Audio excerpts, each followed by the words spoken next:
You say, take a look at numbers. I just saw some charts. These are different cities throughout the world.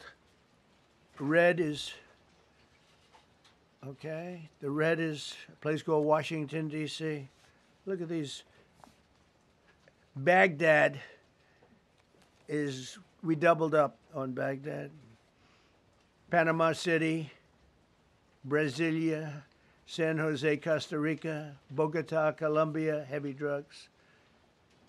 Mexico City, I mentioned, Lima, Peru, all double and triple what they are. So do you want to live in places like that? Bueno, hemos escuchado parte de una intervención del presidente de Estados Unidos, Donald Trump, para justificar el envío de efectivos, 800, de la Guardia Nacional a Washington, la capital federal de los Estados Unidos. Esto es algo que no tiene precedentes recientes. Hay una policía propia de Washington. El presidente considera que las cifras de la delincuencia y la criminalidad han subido hasta el punto de ser el doble, dijo, de lo que se registra en Bagdad y ser superiores a una lista de ciudades, capitales que mencionó, entre las cuales desdichadamente figura Lima. Lima, que en los gráficos que mostró el presidente Trump efectivamente figura con 7.7 homicidios por 100.000 habitantes, que es la mitad de lo que se registra en Bogotá, mucho menos de lo que se registra en México, pero según el presidente Trump es mucho más también de lo que se registra en Washington. Ese es un tema que concierne a los norteamericanos. Hago notar que en el diario New York Times de hoy publican cifras que contradicen radicalmente lo que dijo Donald Trump, porque hacen mostrar que las tasas de criminalidad han descendido a la mitad en los últimos 10 años.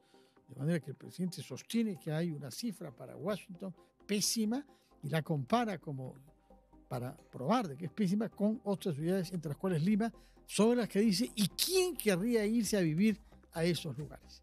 Con este tema comenzamos las cosas como son el día de hoy, en parte porque comenzamos con un abogado penalista, el doctor Julio Rodríguez, al quien quiero interrogar en primer lugar sobre este comentario que ha hecho Donald Trump y esta conclusión. ¿Quién quisiera irse a vivir a esos lugares? Muy buenas noches, don Fernando. Buenas noches, doctor Rodríguez. Un placer para mí estar como siempre con usted. Muchas gracias. A ver, no sorprende, pues el presidente Trump es bastante polémico. Las cifras que presenta respecto a la criminalidad en Washington son cifras que hay que analizar en detalle. Y me refiero en detalle ¿por qué? Porque estamos hablando de ciudades que tienen ciertos componentes sobre la base de determinados tipos de criminalidad que ellos efectivamente sí evidencian y sí persiguen. Entonces, es obvio que la data de ellos va a ser una data que tiene un reflejo mayor con la realidad respecto a otros países como el nuestro, que tiene lo que se denomina cifra oscura de criminalidad. ¿Sí? Aquellos actos delictivos que no se ponen en conocimiento en el sistema de justicia. ¿Por ejemplo? Por ejemplo, hay una cifra oscura enorme en el aborto, en el caso peruano. ¿No? Una cifra oscura de determinados actos de hurto. Hay cifra oscura de determinados actos de agresión sexual. ¿No? La cifra oscura es casi cero, por ejemplo, en los homicidios. Los homicidios casi siempre son los que se conocen. Por eso, los estándares de comparación se hacen a nivel internacional sobre los homicidios, porque tienen la cifra oscura más pequeña. Entonces, claro, evidentemente, lo que ha sucedido en el Perú en general en los últimos años es que nuestra tasa de homicidios dolosos ha crecido enormemente. Y eso es indiscutible. Al doble, Así es. Aunque estamos con una tasa más baja que otros, 7.7, en la mitad de Bogotá y menos que Guayaquil. Y algo más para que usted lo tome como dato. Cantidad de actos que son considerados delictivos en el sistema norteamericano, solo para que usted tenga el cálculo aproximado, en el Perú debemos rondar aproximadamente los 300 y pico delitos, poco más. ¿Ya? El sistema norteamericano debe tener alrededor, más o menos promedio por estado, delitos estatales, unos 240, 250. Le agregamos los federales, son 300 o 400 más. Ellos tienen mucho más delitos pues el doble que nosotros. Que los Así delitos es. definidos en nuestro Código Penal. Por lo tanto, es evidente que ellos van a reflejar estadísticas en donde no se vea solo el homicidio, sino otro tipo de criminalidad bastante altas, pero que se percibe mucho, ¿no? Ahora, todo esto lo ha hecho el presidente Trump y sobre todo la orden importante que es hacer que intervenga la Guardia Nacional, lo cual naturalmente disgusta en general a las autoridades locales, porque dice hay bandas organizadas muy violentas que han hecho irrupción en la escena del crimen. No una, sino varias, ¿no? Bueno, es que es la justificación. La única justificación para mover, en esencia, este aparato policial que sirve directamente a lo que se llama la federación, es decir, no al Estado como tal, sino al gobierno federal norteamericano, es lo que le permite justificar el trasladar ese tipo de efectivos, ¿no? De lo contrario, quienes son los responsables de la seguridad interna en los Estados Unidos son las policías locales o estatales. Muy bien, vayamos entonces a los temas peruanos.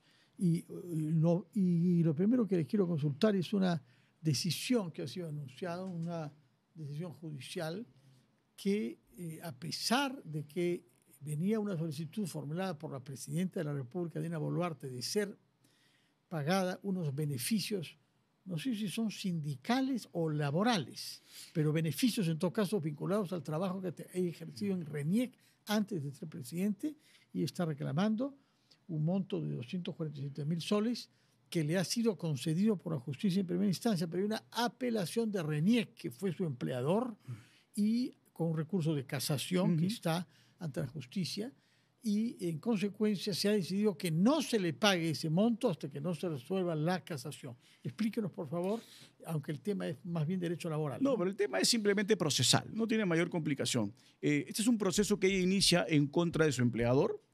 Ojo, lo hace antes de ser ministra, sí, antes de ser gobierno.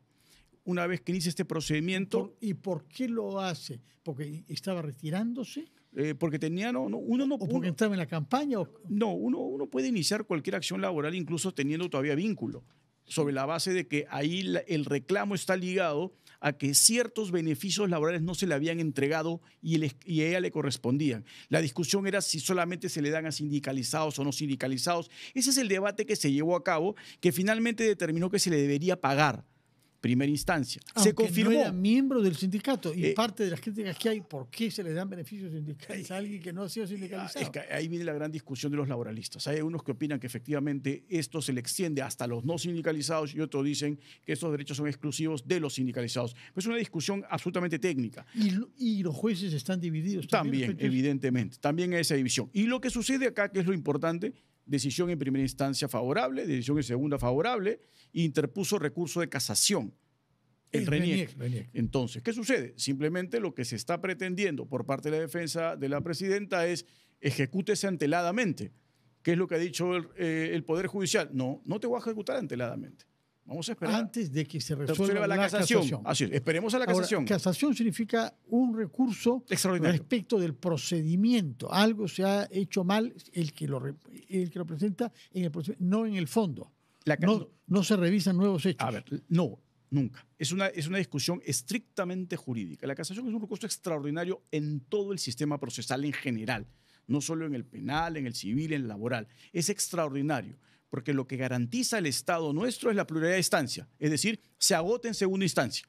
La casación tiene determinados requisitos de forma y después se hace una validación de la discusión jurídica de fondo por el Tribunal Casador, es decir, por la Corte Suprema. Corte Suprema. Siempre Corte Suprema. Hay países donde la Corte Suprema se llama Corte de Casación, ¿no? Correcto, así es. Ahora, ¿qué puede haber pasado en el procedimiento que ha conducido a esta decisión de segunda instancia para que el recurso de casación haya sido admitido?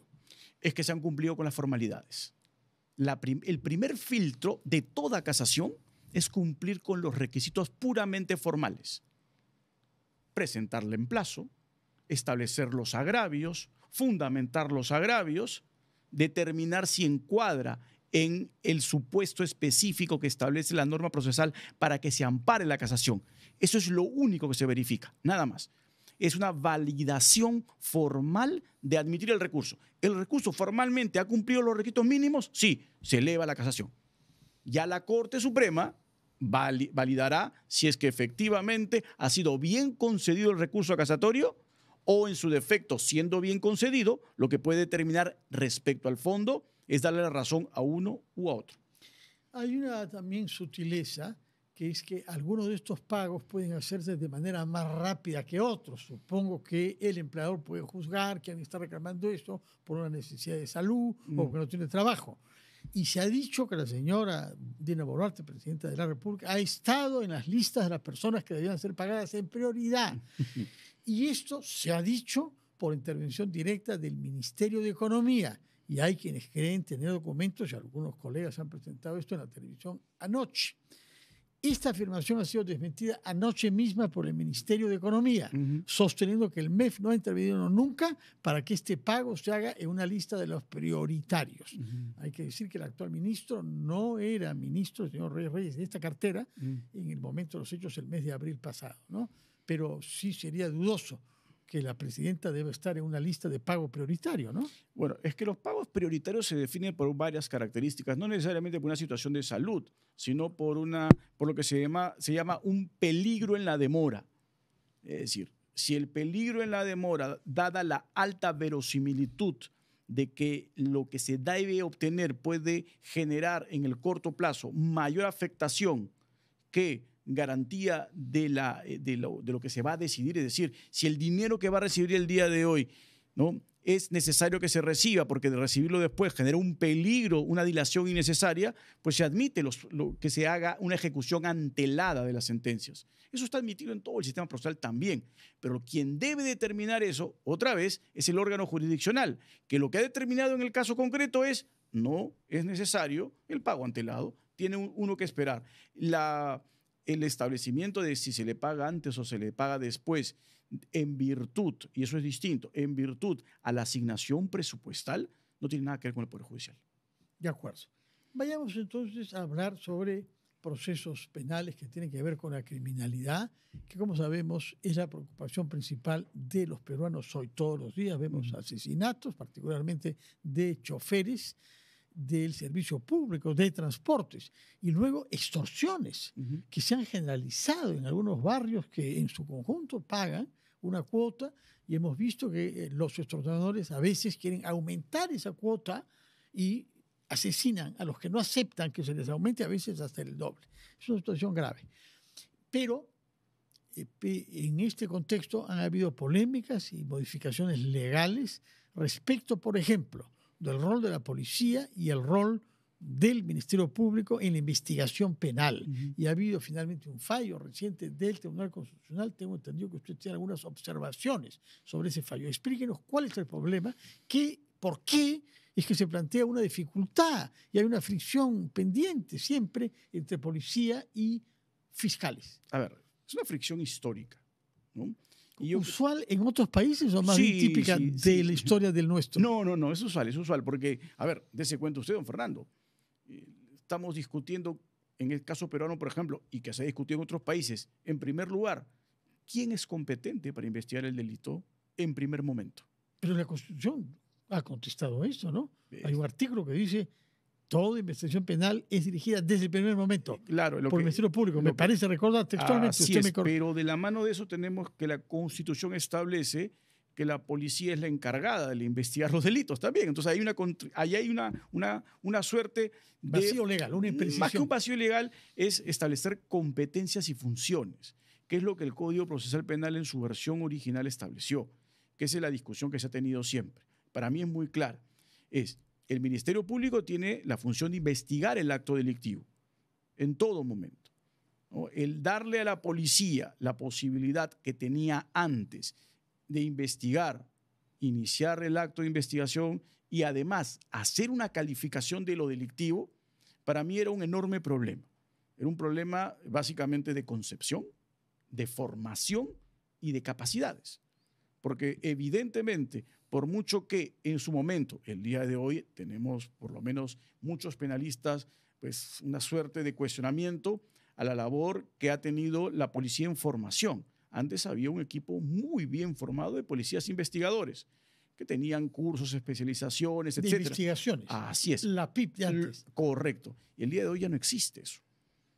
Pero hay policías que están especializados en investigación, es, ¿no? Pero no son tantos ni los que el sistema requiere, no son tan masivos, no hay una dependencia que tenga la capacidad de formar la cantidad de policías que necesitan para esas labores, y además le estamos diciendo a esos policías que no tienen necesariamente formación jurídica que decidan qué delito van a investigar respecto a los hechos que tienen encima. Y eso es peligroso, porque el que está formado para conceptualizar qué tipo penal se debe atribuir a determinado hecho, tiene que ser el fiscal, no solo por una sencilla razón, porque el fiscal es abogado de profesión y tuvo que formar 6 años en la universidad. Pero además casi todos los fiscales tienen que pasar por evaluaciones para ser fiscales. Y para ser fiscales normalmente van a tener formaciones adicionales de maestrías o eventualmente hasta doctorados. Es decir, son personas que están capacitadas en lo penal, ¿no?, por un periodo de 8, 9 años. Incomparable con la labor que tiene un policía, que son totalmente distintas. Claro. Una no es más que la otra, son absolutamente complementarias. Entonces, ¿por qué hay un problema? ¿Por qué se ha debatido tanto? ¿Por qué ha tenido que ser resuelto esto por el TC con una sentencia que es... A mí no me gusta. Sí, pero, ¿no? Como A mí personalmente sí, no me gusta. pero. No me gusta porque lo que han hecho es dividir, han dicho. Sí. La investigación Preliminar preliminar, para uno, ¿no es cierto?, y sí. es para la policía y la policía puede iniciar, da cuenta a la fiscalía sigue siendo el conductor jurídico, entre Y comillas. supervisa, es decir, Y puede supervisa. rechazar las tesis que no, formule la policía. Evidentemente, pero Sí. don Fernando, eso no es novedad. Eso era parte del Código de Procedimientos Penales ya. El anterior. Así es. Con Y el esto que usted simpatiza más que con el actual no, al código, contrario. ¿no? Ya. Con el anterior se puede hacer lo que hoy día dice el TC que se puede hacer. Y la ventaja del Código Procesal Penal modificado por esta decisión era que eso ya no sucedía así. Lo que sucedía era el único que podía calificar el hecho era el fiscal. La policía no lo podía hacer. El único encargado de determinar el inicio de la investigación preliminar era el fiscal. Pero he escuchado a muchos generales de la policía decir, pero la flagrancia, por ejemplo, no puedo esperar que llegue un fiscal, tengo que intervenir de inmediato y preguntarle qué hace con el arma en la mano, de dónde lo ha sacado. Eso ya es investigación y eso se puede hacer, se tiene que hacer de inmediato. Don Fernando, pero para eso está la tecnología. ¿Acaso no se puede utilizar comunicaciones telefónicas, WhatsApp, Zoom, etcétera? Videoconferencias Para que el en el fiscal acto escuche y para mire. que el fiscal en ese momento escuche Pero, y dé la claro. orden de iniciar preliminar. Preliminar es lo más básico, lo más elemental. Sospecha incipiente, sospecha leve, suficiente para iniciar eso. Incluso en flagrancia delictiva no se necesita más, solo que sea en ese momento el acto que supuestamente se ha cometido como delictivo. Por lo tanto, yo creo personalmente que en ese aspecto estamos retrocediendo. Porque lo que tenemos el día de hoy con esta decisión del TC, dándole la razón al gobierno, es retroceder al Código de Procedimientos Penales del 40. Retroceder, dice, respecto específicamente del rol de la policía en la investigación preliminar. Preliminar, nada más. Porque una vez que pasamos a investigación preparatoria, evidentemente, ahí asume el control el Ministerio Público en su integridad. Pero vuelvo a repetir, eso ya sucedía con el código anterior. El paso se hace una vez que la investigación preliminar, al cabo a veces de años, concluye con un documento. Con un documento que hasta antes de lo que el gobierno emitió como cambios normativos era un documento inopinado, porque la policía no podía calificar el hecho. Quien lo calificaba era el fiscal. Muy bien. Más allá de la crisis en la que está el Ministerio Público, que es indiscutible, la crisis histórica más importante que ha tenido, más allá de eso, lo que no podemos hacer es... No es la única. No. Hemos tenido otras crisis. No, pero esta es la históricas. peor. La fiscalía es de la peor. ¿No? Fiscales que se pelean por quedarse quién es fiscal supremo, quién no lo es, fiscal de la nación, hemos acciones... tenido fiscales encarcelados. Sí, pero no hemos tenido nunca una circunstancia como esta de acciones que se presentan a diversos órganos, al Poder Judicial, acciones de amparo, se presentan acciones ante la Junta Nacional de Justicia. Esta crisis es la peor de todas, don Fernando. Y tristemente el nivel de los fiscales supremos que tenemos el día de hoy es el peor que hemos tenido en la historia. ¿Por qué será? Lamentablemente porque no se supo escoger. La Junta Nacional de Justicia anterior, no la vigente, la anterior, es la que ha puesto a muchos de los que están sentados allí. Y la Junta Nacional de Justicia anterior es una junta que también en términos de estándares... A muchos no. Porque pero Pablo Sánchez, por ejemplo, Pablo estaba mucho antes. tiempo, Zoraida también mucho tiempo. No, Zoraida entró con esta junta, la anterior. ¿Ah? O como cargo de titular, Suprema. sí, claro, como titular suprema. Sí, claro. Y Villena también, como titular supremo también fue él. O sea, claro. Y Patricia Benavides también. Y Patricia Benavides también, y Delia Espinosa también. Pues eso le digo, la mayoría, solo Pablo. Y Pablo sí es un académico Ahora, de historia, ¿no? ¿Habían alternativas mejores? Sí, claro. ¿O se ha escogido a lo mejor dentro de lo malo que había? Porque ahí entramos a otro tema que usted conoce muy bien, que es la formación universitaria. Han proliferado universidades en las que los títulos se obtienen fácilmente y las tesis también se consiguen fácilmente. Yo sí, pero lamentablemente cuando uno tiene la discusión... Antes habían menos universidades más exigentes, Sí, ¿no? claro, pero además es la serpiente que se muerde la cola por sí misma, ¿no? Si usted, por eso alguna vez lo hemos comentado, cuando hace un par de años tuvo que pasar ratificación César San Martín, ¿no? Parecía que César Martín estaba dando una clase a los miembros de la Junta. Y eso no es admisible. Si el que escoge tiene menor nivel que el postulante, que el escogido, pues el escogido siente que no se va a decidir por sus habilidades, por sus capacidades, por su formación, sino evidentemente si el que escoge es mediocre, pues tristemente se va a potenciar la mediocridad. Grave, grave en todo caso. Por otra parte, más tarde vamos a recibir, cuando usted haya partido ya, a la fiscal Fanny Quispe, que usted conoce, que es responsable de coordinar los trabajos de los fiscales que se ocupan de crimen organizado. Y ella se ha creado esta coordinadora nueva en la fiscalía. Sostiene que en los últimos años han habido varias leyes que han creado más dificultades para la lucha contra el crimen. Y menciona, entre ellas, la modificatoria de la definición de crimen organizado, que excluye delitos que sean condenados con menos de 5 años, por ejemplo, dice ella. Excluye la corrupción del concepto de crimen organizado. Y sobre todo, también el tema de la edad. Ella sostiene que hay personas que practican la criminalidad organizada, que tienen más de 80 años, que podrían perfectamente, así como practican eso a esa edad, purgar pena a esa edad. La extinción de dominio, la añade, también ya hemos discutido sobre ese tema, creo. Pero otro tema que me parece muy importante, colaborador eficaz, también sostiene que se ha modificado, es la creación de un derecho nuevo de apelación antes del auto de enjuiciamiento. Y eso necesariamente van a producir más demoras. Y las demoras, al final, es lo que más disgusta a los ciudadanos, ¿o no? A ver, comencemos por lo primero que señaló. A ver, esto de que la corrupción no ingresa, a ver, no. Como crimen organizado. No, es mentira, don Fernando, mentira. A ver, seamos bien claros. Pena máxima 5, ¿correcto? Sí. La corrupción más básica y más elemental tiene pena de 5 a 8 años. ¿Ingresa o no ingresa? Ingresa. Y las corrupciones específicas, que son las más importantes, la corrupción que comete, por ejemplo, un fiscal, la corrupción que comete un juez, esas corrupciones tienen 15 años de pena privativa de libertad, don Fernando. ¿Qué es lo que se ha modificado respecto a la corrupción entre las leyes penales que ha votado el Congreso? No, la corrupción no ha sido modificada en absoluto. Lo que se ha modificado solamente es el tema de crimen organizado. ¿Por qué? Porque antes era cualquier cosa crimen organizado, don Fernando. Lo hemos conversado varias veces, ¿no? Más allá de mis discrepancias en temas de comportamiento funcional con Kuczynski, que para mí el caso es cerrado, pero más allá de eso, no podemos decir pues, que Kuczynski formó una relación criminal con su chofer y con su secretaria. No tiene sentido.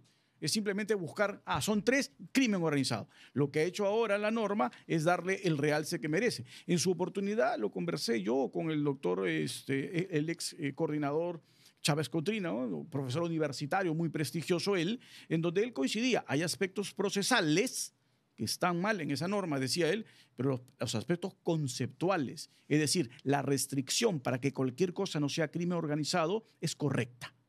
Entonces, volvemos a lo que le dije hace un momento. Los delitos de corrupción que usted puede imaginarse, los más graves, colusión desleal. La colusión desleal simple ya tiene 6 años de cárcel, entonces puede entrar. La agravada llega a 20, entra. Peculado, entra.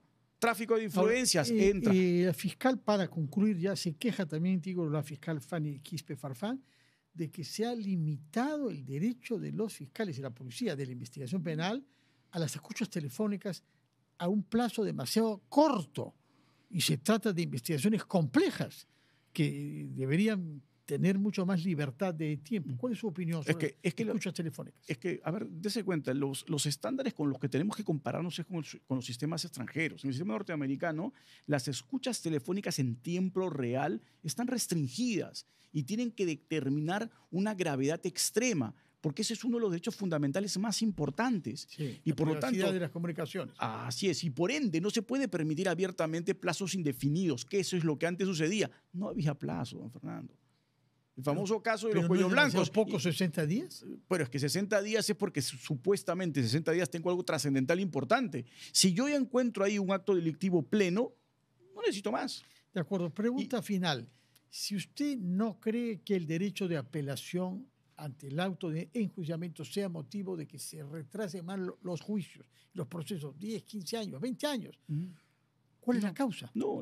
¿Cuál es la causa? ¿Por qué vamos tan lentamente? Es que no va por ahí, don Fernando. Yo le pongo el ejemplo muy sencillo. Y esto es básicamente un enorme problema de la escasa formación de los fiscales. No todos, evidentemente, pero en mayoría tenemos fiscales muy mal formados o que actúan de forma ideológica. Que a un fiscal le devuelvan su acusación 20 veces como a Pérez es una vergüenza. Esa acusación devuelta 20 veces, llevada a juicio que tuvo que ser anulado, no hubiera tenido que llegar a ese extremo. Pero es un caso extremo, efectivamente. si pero en general, ¿por qué se demoran tanto? Aún cuando no hay... Pero ahí va su pregunta. Si hubiese sido apelado, no hubiésemos ido a un juicio por las puras. ¿Se da cuenta? Es que sí es útil. Es útil porque he modificado el Código Procesal Penal, porque lo he desnaturalizado. Si es que efectivamente se cumpliese la función que tiene la etapa intermedia, solo pasarían las acusaciones contundentes, las acusaciones que tienen fundamentos suficientes, y no se haría simplemente ¿Ve una usted partes. con esperanza de que vayamos a una reforma del sistema judicial? Sí, claro, evidentemente, es urgente. Pero ¿cree que está en curso? ¿Que hay? No hay una vocación, porque esta Doctor vocación... Rodríguez, muchísimas gracias A usted, por su Fernando. presencia acá.